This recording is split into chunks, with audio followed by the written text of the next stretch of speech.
Josh, I know with the SEC scheduling, when Texas and Oklahoma get added, things are going to get a little different, and there's a chance maybe that this game isn't played every year, Tennessee and Alabama.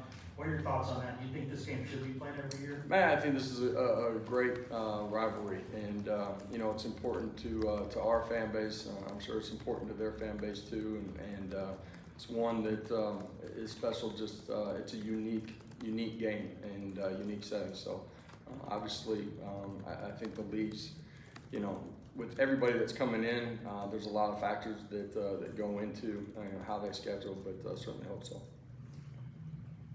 Reese, then Carthy. Obviously, Jalen Milroe is pretty dynamic with his legs. How do you contain a quarterback like that? Yeah, you gotta have great gap integrity in normal downs. You gotta do that in situational football too, and in particular in the red zone. But it's not just design runs for him too. His ability to escape and make plays with his feet off of drop back is a huge factor in the game too. So you do have to apply pressure to him. You can't just sit there at the line of scrimmage. You know, they got good skill out on the perimeter too. So we got to push the pocket, but we can't let him escape it either. Coach, you've been a part of this rivalry now, once on the road, once at home. What's been your favorite part of getting to, you know, feel the hype of what goes on around campus and just getting to play in that, or getting to coach rather in the Tennessee Alabama rivalry? Well, I just think the fan base, this is one that's circled. I've said it multiple times before I even got introduced at the press conference. Met a couple of you know, former players, but donors too. This is a game that matters to everybody in this fan base, and it matters to us too. It's always had huge implications in you know, your race to try to get to Atlanta as well. So this is a big football game for us. Huge test, really good football team. But you know, it'll be a great afternoon. Riley, then Ken.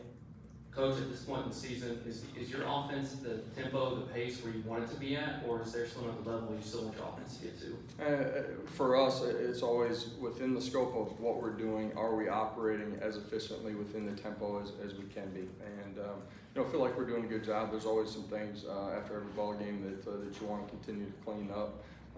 This football game, man, you got to win the line of scrimmage, and your personnel on the outside's got to go win one-on-ones, and that's true on both sides of the football.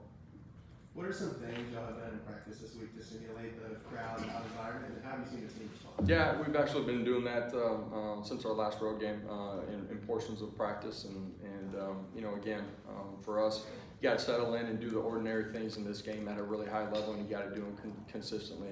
It's nothing extraordinary, and if we can do that, then we'll operate the way that we need to.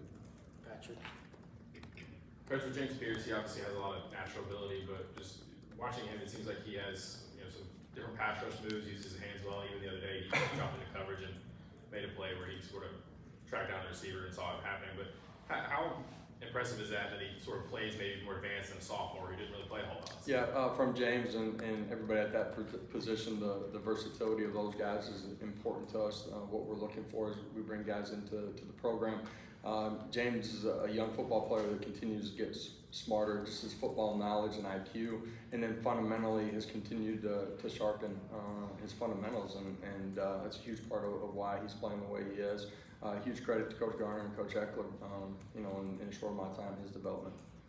Wes. Let me say this, into James too.